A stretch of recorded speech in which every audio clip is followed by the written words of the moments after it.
Reka nongere ngo ikaze mu makuru n'ibiganiro byacu bya buri munsi. Akana kanya tugiye kugaruka ku makuru yagezweho na makuru bari kugenda avugwa hirya no hino mu bitangazamakuru bitandukanye. Itangazo ritugezeho nonaha risohowe n'urwego rw'iperereza Rwanda Investigation Bureau RIB y'u Rwanda, itangaje yuko yamaze guta muri yombi wari umuyobozi mukuru w'ikigo cy'igihugu gishinzwe amazi, isuku n'isukura WASAC. Ni Professor Omar Munyaneza. Uyu yazize iki? Yanatawe muri yombi ari kumwe n'abandi bayobozi babiri bakora muri iki kigo. Mu byo bakurikiranyweho harimo nishimisha mubiri rishingiye ku gitsina, ruswa n'ibindi. Reka nze tubigarukeho, tubirebere hamwe, turebe nicyo RIB iri gusaba abaturarwanda muri rusange. Reka ngusabe gukora subscribe ni mutari wabikora kugira ngo atazajya hagira amakuru agucika. Natinze, reka ngaruke kuri iri tangazo rya RIB.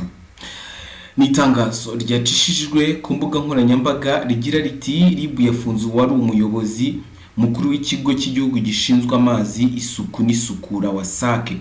Ni Professor Omar Munyaneza n'abandi bayobozi babiri bakorera muri icyo kigo bakurikiranyweho gukora ibyaha bya ruswa, itonesha, gusaba ishimisha mubiri rishingiye ku gitsina.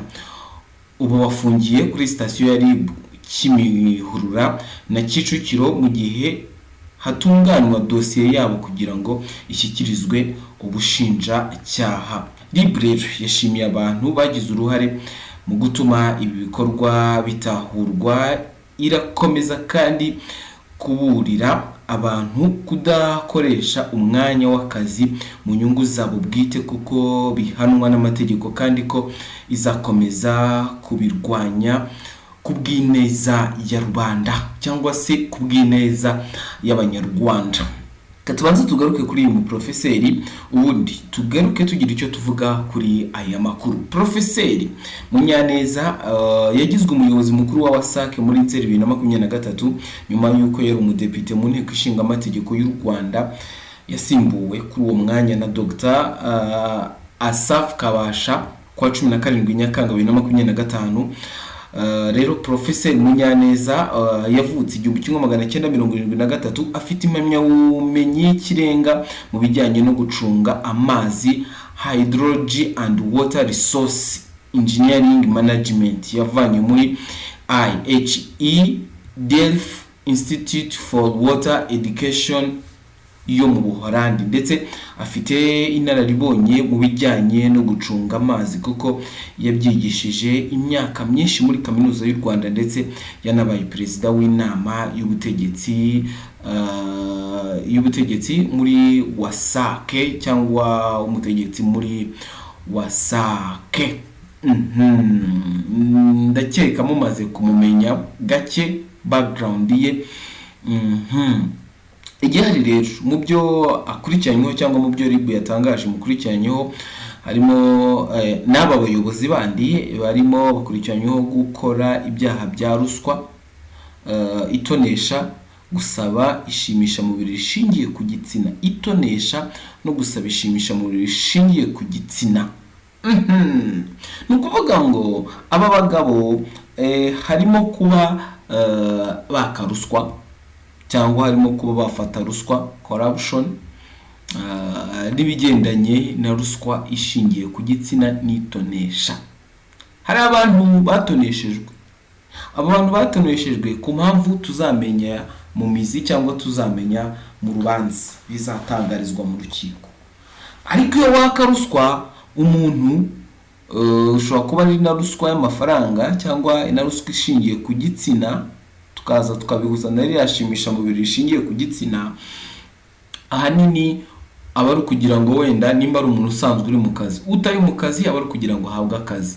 Iyo ari umuntu usanzwe uri mu kazi aba ari kugira ngo agire uko atoneshwa muri ako kazi, agire uburyo yoroherezwa, agire dandanana n'ibindi bitandukanye kugira ngo nyine mu kazi bose amurebe neza.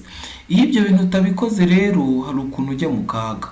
Abayobozi bagatangira kukureba nabi, abayobozi bagatangira kukureba nk'ikimbwe haze. Ahangahe icyo tubona rero nuko mu byo baregwa harimo itonesha. Ni ukuvuga ngo hari abantu bemeye gutoneshwa, ni ukuvuga ngo hari abantu bemeye gutanga ruswa, cyangwa bemeye, reka ndeke guhita mvuga ngo bemeye gutanga ruswa, bemeye gufata neza umuyobozi mu buryo butandukanye.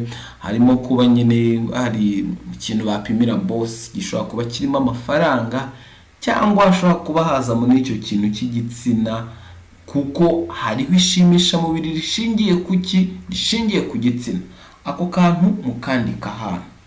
Noneho hari n'abandi bagize bate, batanze amakuru. Abashobora kuba bataranyuzwe n'izo serivisi cyangwa batarishimiye ibyo bintu byakozwe.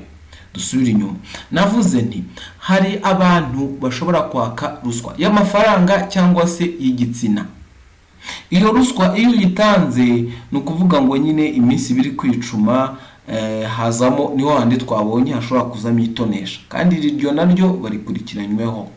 Uko ari abayobozi bangahe? Aba batatu. Noneho tukongera tukagaruka ku kindi kigendanye no kuba umuntu watse ruswa ashobora kuba atagira gute, hari uwayitanze akaza kuza guhabwa ibyo akeneye, nyine akaza kuza gufatwa neza, hakazamo itonesha. Hari uwayatswe ntiyayitanga, uwo ngo wayatse ntayitange ari mu mazi abira, nk'abantu ari mu mazi abira. Hari ukuba rero wayatswe, wamara kuyakwa ukajya mu mazi abira, wamara kubona kuri mu mazi abira ugatanga amakuru, kugira ngo bigende bite, kugira ngo icyo kibazo kiraho gikemuke, hatazagira n'undi muntu bibaho. Cyangwa ntabari wowe utanga amakuru, ahubwo agatangwa n'abandi bari kubirebera hafi, bari kubona yuko ikigo kigiye guhirima ubwo hajemo icyo bita corruption n'ibindi bintu bijyanye n'itonesha nyine biri hafi aho ngaho. Icyo gihe bikaba ngombwa yuko habayeho gutangwa amakuru. RIB isoza igira iti RIB irashimira abantu bagize uruhare mu gutuma ibi bikorwa bitahurwa, n'abatanze iki amakuru. Irakomeza kandi kuburira abantu kudakoresha umwanya w'akazi mu nyungu zabo bwite, kuko bihanwa n'amategeko, kandi ko izakomeza kubirwanya kubw'ineza ya rubanda. Aba bantu rero baragenda bagafata za ministeri bakazigira nk'akarima k'igikoni, bakazigira nka babyita ngo kinemvuza akarima k'igikoni, bakabigira nka business zabo, bakabigira nka nakarima nagaki, ngaho bakabigira nka business zabo. Ukaba wagira ngo ruriya rwego cyangwa ibigo bya leta ni ibigo byabase, kandi ni ibigo by'abanyarwanda, ni ibigo by'abantu bose bo mu Rwanda. Ni ukuvuga ngo gishobora kuba n'ikigo cya se, kikaba n'ikigo cya papa, kikaba n'ikigo cya papa wawe udukurikiye, n'abandi ba papa batandukanye bari hirya no hino n'abatadukurikiye. Ni ukuvuga ngo ntabwo ari ikigo cya so wenyine, kuko iyo mari ni ya leta.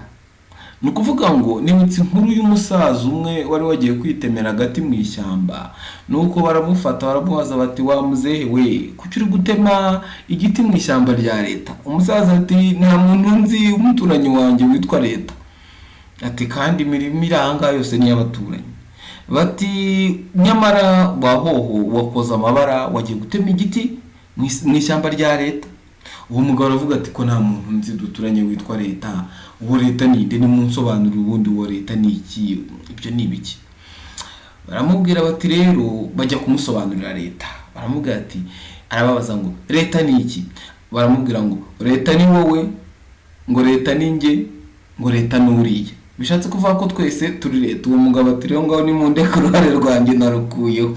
Ni ukuvuga ngo rero uyu mugabo watawe muri yombi wagize uruhare muri ibi bintu, yashakaga kugira ngo akomeze yangize umutungo wa leta, kandi leta si we wenyine, leta ni twese. Agakomeza kwitwara mu ikote nk'akarima ke, agakomeza gushakisha uburyo ki nk'akarima ke, ntibivuze ngo akarima k'igikoni, agakomeza kuyitwaramo nk'akarima ke, kandi ibyo bintu si bikwiye, si byiza.